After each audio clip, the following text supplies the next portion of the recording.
Charles Lindbergh Senior faded into the shadows behind his record-shattering aviator son, but the patriarch led a fascinating life of his own. In this episode of American Dissidents, we uncover the early life and the iconoclastic career of the Battling Congressman Charles Lindbergh of Minnesota.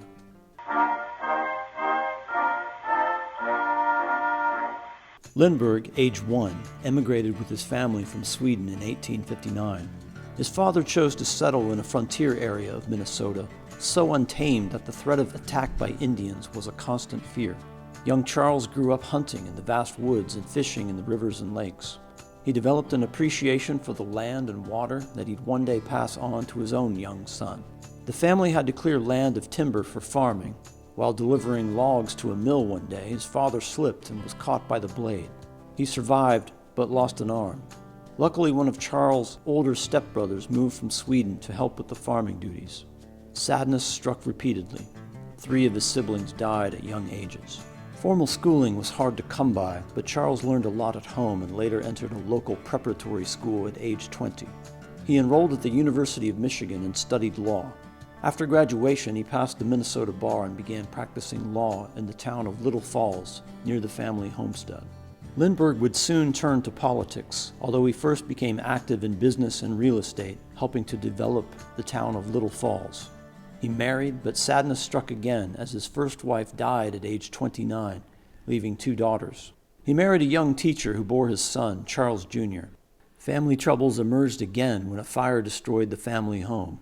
He nonetheless prospered with a solid law practice and real estate development.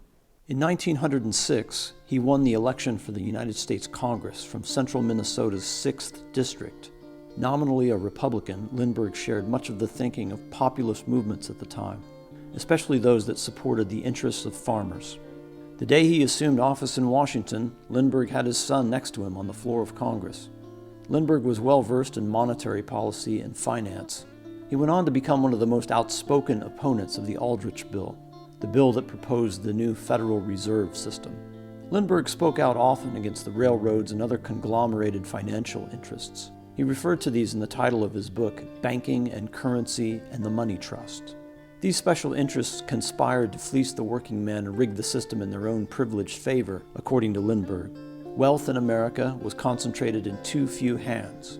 He introduced a bill to investigate the money trust, which he thought deliberately caused recessions and money panics to further boost its own position. Fitting to his thesis, the bill never made it out of committee. As the Aldrich plan for an American central bank circulated around the House, Lindbergh saw it as the fulfillment of the money trust's ultimate plan. He argued that instead of being a federal institution, the central bank would be in private hands due to the fact that large banks would own stock in the central bank. This would mean that the central bank would serve the interests of the big bankers. Since the central bank would issue money, Lindbergh opposed this, saying that only the government should have the right to issue money. In the end, the Federal Reserve System became law, but Lindbergh was not done fighting. When the World War came around, he again voiced opposition. Similar to his money trust rhetoric, Lindbergh blamed invisible organizers and so-called special interests who stood to gain millions in profit.